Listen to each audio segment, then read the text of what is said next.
¿Qué tal, chicos? Buenas noches. El día de hoy vamos a trabajar la clase 3 y clase 4. Las actividades que les vaya yo marcando aquí en la videoclase del día de hoy las van realizando posterior a que terminen de revisar toda la clase, por favor, que en realidad solamente son dos actividades, una que ya van avanzados y otra que la explico aquí. Perfecto, pues el material que ustedes ven en pantalla corresponde a la clase 3 y el organigrama del día de hoy es unidad 1, medición y evaluación y las funciones, ¿sale?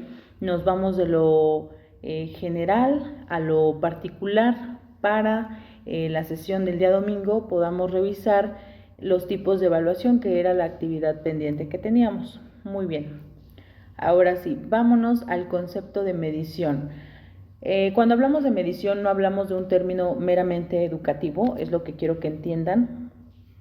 Medición se refiere a la parte numérica o cuantitativa de algún dato que necesitemos, básicamente. Entonces ahí en pantalla nos dice que la medición se define como el proceso de asignar valores numéricos a una habilidad o conocimiento en una escala preestablecida. ¿Qué quiere decir esto? Que son números que ya existen y que van a delimitar del punto A al punto B algún tipo de concepto que queramos medir, básicamente. Es como decir, medimos del punto A, que iniciamos en 0, al punto B, que llegamos al 10. No es lo mismo que calificación, la medición simplemente es asignar un valor numérico, ¿sale? Ahora, ¿qué es la evaluación educativa? Que ya es un término completamente educativo o pedagógico en nuestro caso. Voy a acercarle un poquito más para que lo puedan ver.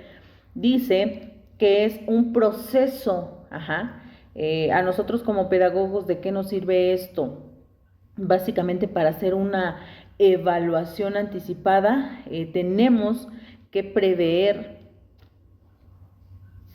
Muy bien, pues ¿qué es la evaluación? Nos dice que es el proceso que prevé información para formular juicios, que ya es un término que vimos en clase, que se utiliza para tomar decisiones. La evaluación no es un proceso aislado, es un proceso integral que, recuerden, les mencioné, involucra a 3 agentes educativos: alumnos, docentes e institución en general, que ya participan pues todos los administrativos, ¿sale? Entonces es un proceso integral porque implica recopilar y analizar la información sobre el desempeño de ¿qué? Del proceso de enseñanza-aprendizaje.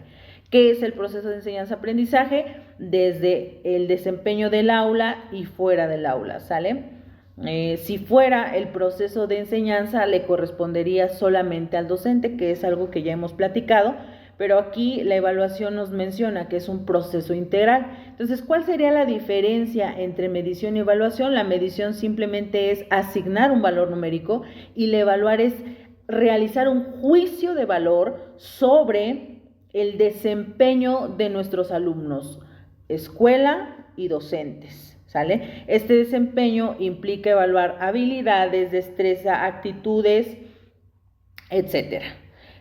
¿Cómo nos podemos basar para realizar una evaluación del desempeño tomando en cuenta o tomando como referencia 4 puntos importantes que son los 4 pilares de la educación propuestos por Jack Delors? ¿Qué nos dicen estos 4 pilares? Básicamente que es el sostén de toda institución educativa, o más bien fines educativos, que son los que deberían de establecer las metas u objetivos dentro del proceso de enseñanza-aprendizaje, como lo es aprender a aprender, aprender a convivir, aprender a ser, etcétera, ¿sale? Entonces, estos pilares le dan soporte y le dan sentido al proceso de enseñanza-aprendizaje.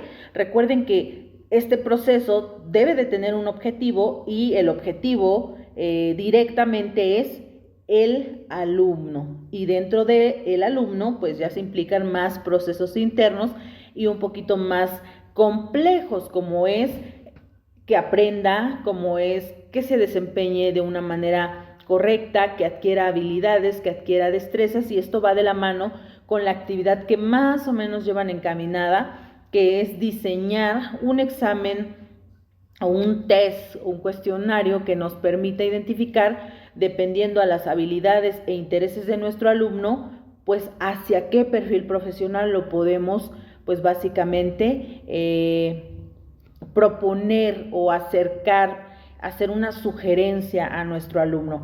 Entonces, regresando a cuál sería la diferencia entre estos dos, la medición nos permite cuantificar la información, es decir, asignar un número, y la evaluación nos proporciona cualidades, es decir, para nosotros hacer un cotejo sobre cuáles eran nuestros objetivos y si alcanzamos esos objetivos, pero también, como lo mencionaba la última clase que nos vimos, si no se lograron, ¿por qué? Y entonces esa pregunta del por qué nos permite hacer una reestructura en la evaluación antes de realizar una medición, ¿sale? Por ende, ahí tenemos una imagen que parece simple. Para la medición necesitamos instrumentos.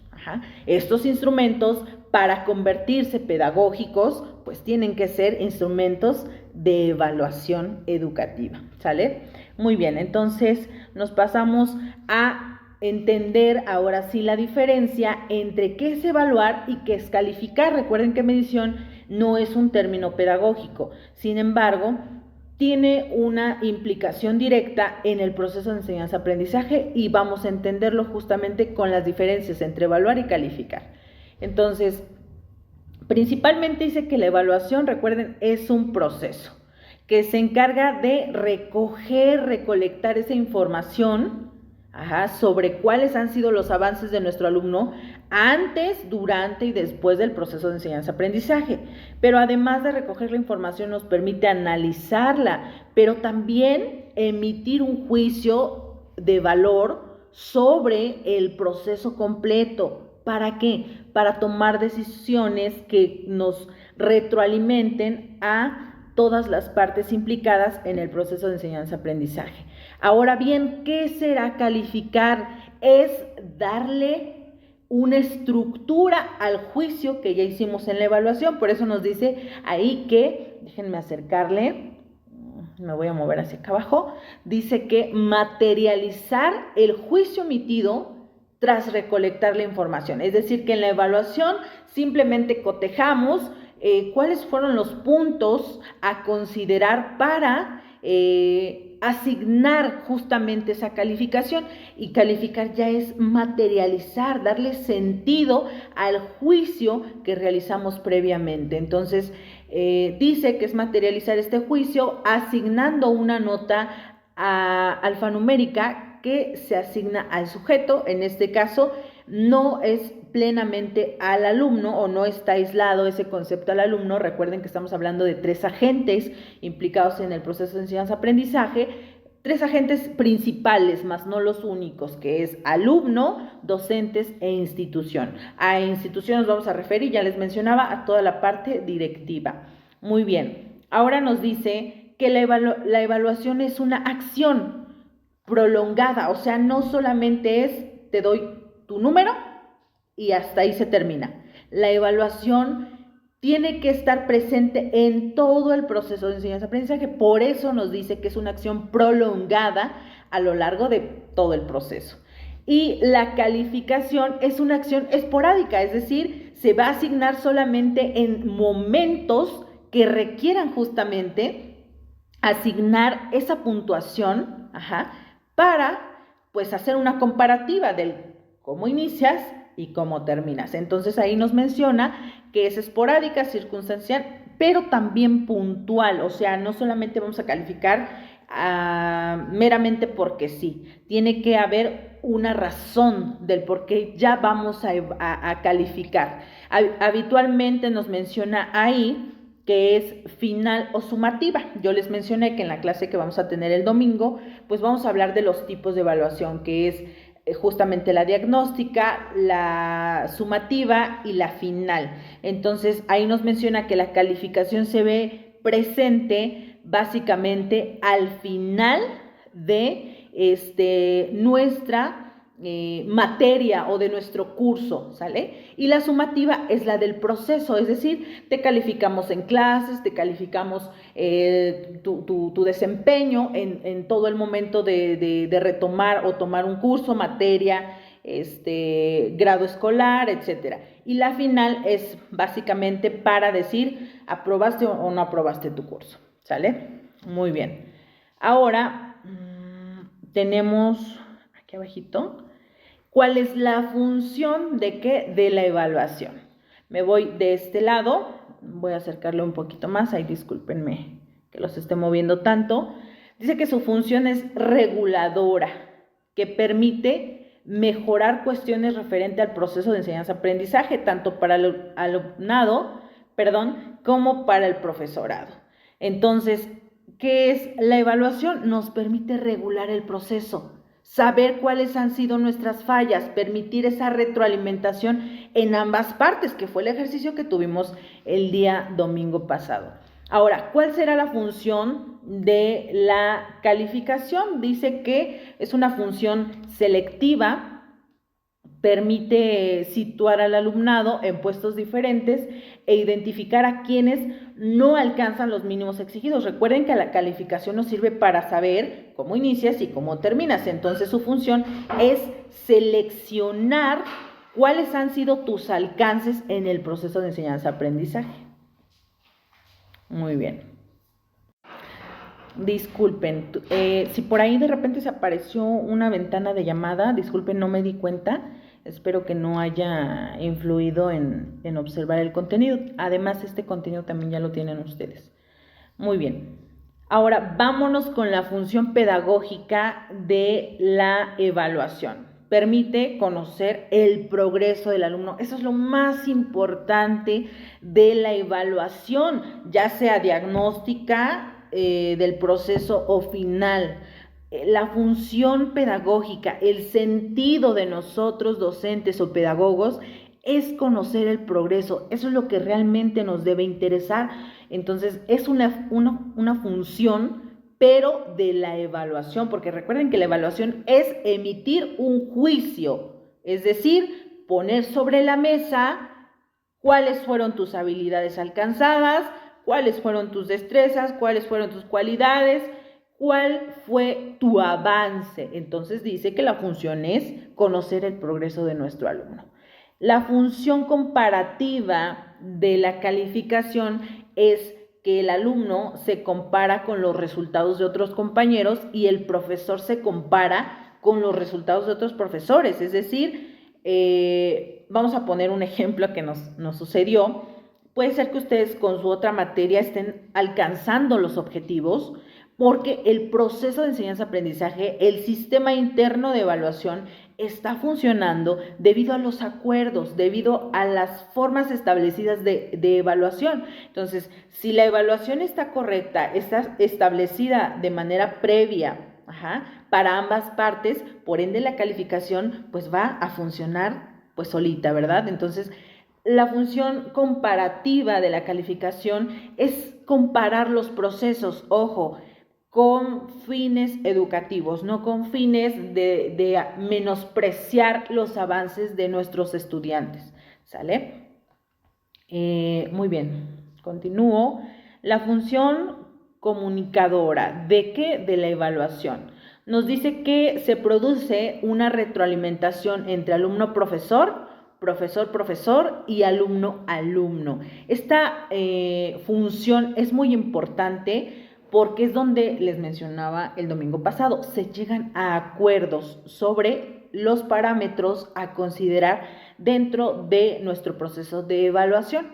La función de control de la calificación, pues es como de decir sí o sí, ¿sale? Porque la obligación legal del profesor de calificar al alumno lo inviste de poder y control. Yo estoy un poquito en contra de esto, yo me voy más a favor de que la calificación puede estar en una balanza, donde el profesor pueda tener sus consideraciones, pero donde también el alumno pueda sugerirlas y al mismo tiempo lleguen a un acuerdo, a un punto intermedio de la toma de decisión sobre la calificación. Por eso es que a lo mejor de repente cuando no les va bien en alguna materia, ustedes se pueden acercar con sus profesores y decirles, me puede asignar por favor un proyecto para sumar promedio a mi calificación, y llegan justamente a acuerdos internos donde no se ve alterado todo el proceso con el resto de los compañeros, porque ahí nos menciona que es una función de control. Básicamente es obligación por parte del docente tener alternativas a nuestros alumnos cuando el proceso de evaluación no fue exitoso. Entonces, en el proceso de calificación es donde sí se puede hacer una modificación pertinente. En la de evaluación no, porque recuerden que su función, es comunicar, es decir, solo retroalimentar. Entonces, donde se puede llegar a modificar justamente es en la función de control de la calificación. Es decir, ya cuando te van a poner el 10, te van a poner el 8, es donde ya se puede hacer esas modificaciones. Muy bien. La actividad muy sencilla que tenemos, ustedes le van a dar clic ahí y nos va a dirigir a una liga de una plataforma.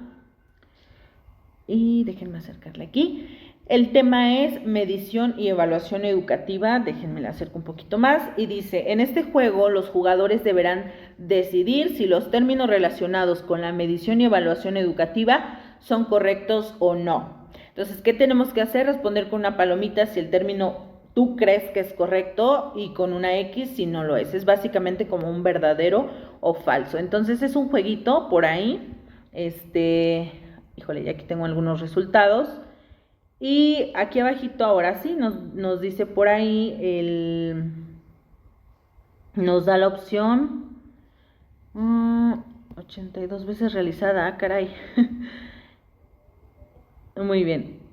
Me parece que ustedes al ingresar, porque a mí ahorita no me está apareciendo, ahorita lo voy a corroborar, ¿sale? Si no les permite hacer el quiz, me parece que son 10 preguntas de verdadero o falso, o de sí o no, ¿sale? Si no los deja realizarlo, me avisan en el chat de yo no pude, ya automáticamente a mí me aparecen quienes ya lo realizaron, pero en dado caso que a ustedes no les permita, déjenmelo saber ahí en el grupo, por favor. Muy bien, entonces esa es la actividad muy sencilla para poder complementar ambos términos, medición y evaluación. Muy bien. Ahora déjenme regresarme aquí a nuestro material. Muy bien, nuestra clase 4 corresponde o tenemos un organigrama igual muy simple, la verdad, que habla sobre la evaluación reflexiva, la función formativa de esta evaluación y la retroalimentación y la actividad en Drive que ya previamente llevan un poquito de avance. Muy bien.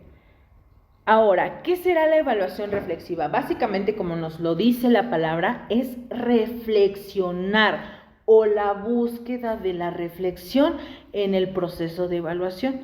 Hace referencia a este ejercicio que realizan nuestros estudiantes, es decir, entonces esta chamba le toca a los alumnos, buscando promover, es decir, a nosotros profesores tenemos la encomienda de promover la reflexión sobre el desempeño que han tenido nuestros alumnos, es decir, ponerles sobre su conciencia, decir, a ver, ¿hiciste bien las cosas? Sí, no, y sobre todo el por qué, ¿sale?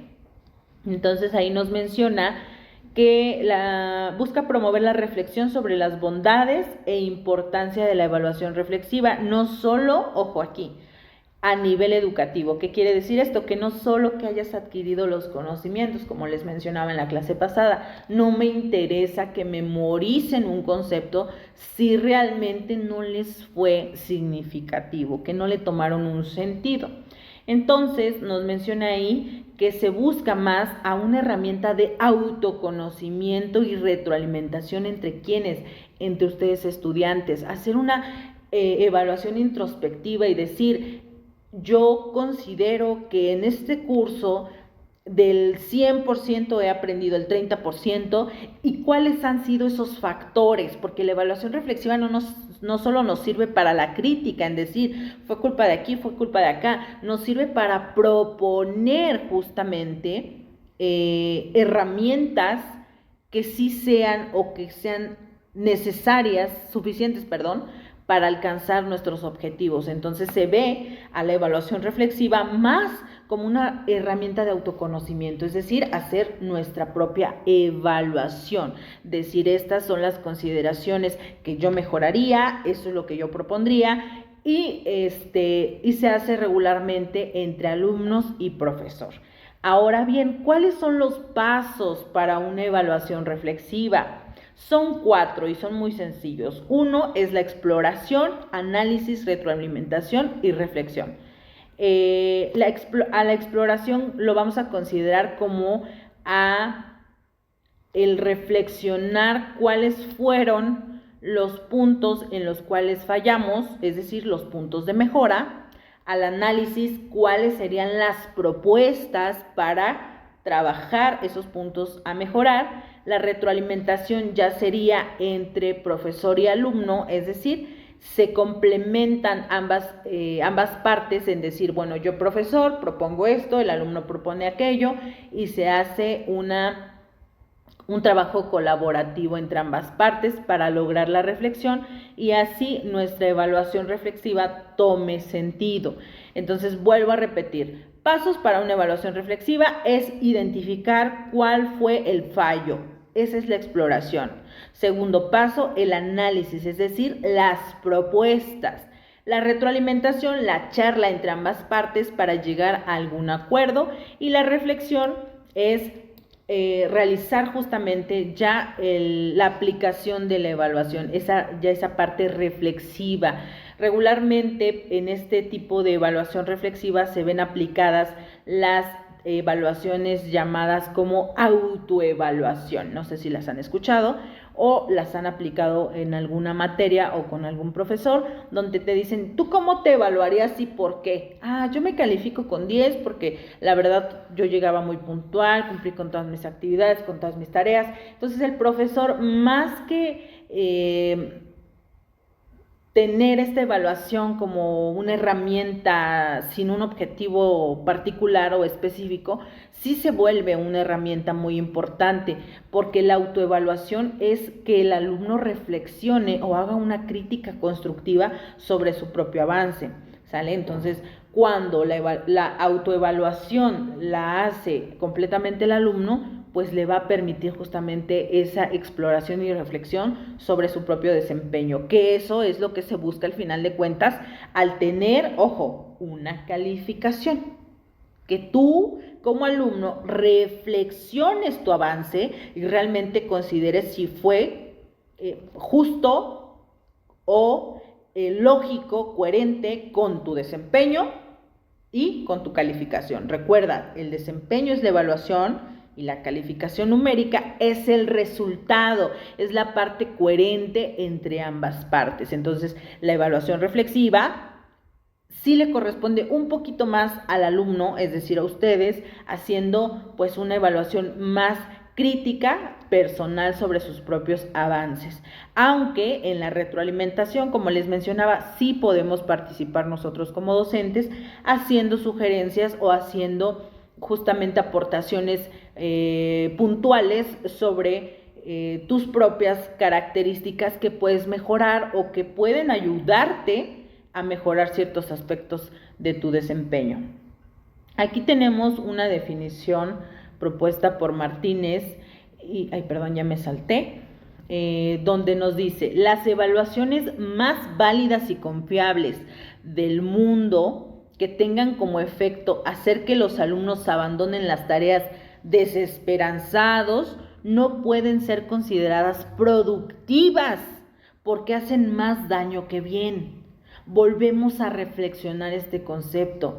Dice que las evaluaciones más válidas y confiables del mundo que tengan como efecto hacer que los alumnos abandonen ¿qué? Su proceso de enseñanza-aprendizaje, aquellos alumnos que desertan, aquellos alumnos que se dan de baja, pues esas evaluaciones entonces no son productivas porque no hacen bien a los alumnos, no le están permitiendo una evaluación reflexiva. Entonces esas evaluaciones válidas y confiables tienen que tener el efecto contrario a lo que nos menciona ahí. Tienen que permitir al alumno, en lugar de desesperanzarse, tomar fuerzas suficientes y encontrar la motivación para el logro de sus propios objetivos, objetivos colectivos, objetivos individuales o que tengan en común con los demás compañeros. ¿Por qué les puse esta pequeña cita que nos permita reflexionar si realmente su avance, esto sería más como una actividad que no se califica, sería realmente evaluar nosotros como alumnos allá en casa si realmente nuestro desempeño ha sido al máximo? Y si ese desempeño ha sido al máximo, ustedes, ¿qué calificación, ojo, no evaluación, qué calificación se otorgarían hasta el momento? Considerando que la calificación tuvo que tener un juicio previo que se llama evaluación, ¿verdad? Ese juicio previo es cómo nos desempeñamos, si nuestros objetivos fueron logrados, fueron alcanzados, sí o no y por qué. ¿Sale? Este pequeño concepto es básicamente para eso, para generar la reflexión y el autoanálisis de su desempeño. Muy bien. Y por último tenemos la actividad que ya más o menos tenemos ahí sobre la mesa, que es redactar un cuestionario de 20 preguntas. Ahora sí lo explico. En el Drive o en la liga que está ahí, hay un apartado donde viene su nombre. Entonces ustedes se me van a esa hojita y sobre esa hojita van a editar, y me van a escribir 20 preguntas a base de hipótesis. ¿Qué quiere decir esto? Que ustedes piensen qué preguntas les gustaría que a ustedes les hubieran preguntado antes de entrar a la licenciatura en la que ahorita se encuentran. Vamos a ponerlo más en contexto para que no sea algo tan general. Es decir, a mi maestra me hubiera gustado que antes de entrar a la carrera me dijeran cuál sería el perfil ideal para estudiar pedagogía, que eso realmente debe de tener su plan de estudios, un perfil de ingreso, donde viene pasión por la lectura, pasión por la escritura, pasión por la reflexión crítica, gusto por enseñar, gusto por comunicación asertiva, etcétera. O sea, es un desglose de cualidades que se supone o sugieren que deberíamos de tener los interesados en estudiar la licenciatura en pedagogía. Entonces, un test vocacional tiene que tener coherencia entre tus intereses, es decir, a mí me encantaría ser ingeniero agrónomo, ¿ok? Y esos son tus intereses, pero ¿cuáles son tus habilidades? Disfrutas o te apasiona el campo, disfrutas o te apasiona el conocimiento sobre los diferentes tipos de procesos de plantado, de recolección, de riego, de siembra, etcétera. O sea, habilidades y destrezas va más a lo que realmente sabes hacer. Vamos a poner un ejemplo. Yo, maestra, me hubiera encantado estudiar música. Esos son mis intereses. Pero no tengo habilidades de tocar ningún instrumento, ni mucho menos de voz. Entonces, mis habilidades y destrezas no tienen coherencia con mis intereses. Entonces, el test vocacional tiene que tener justamente ese tipo de dos preguntas.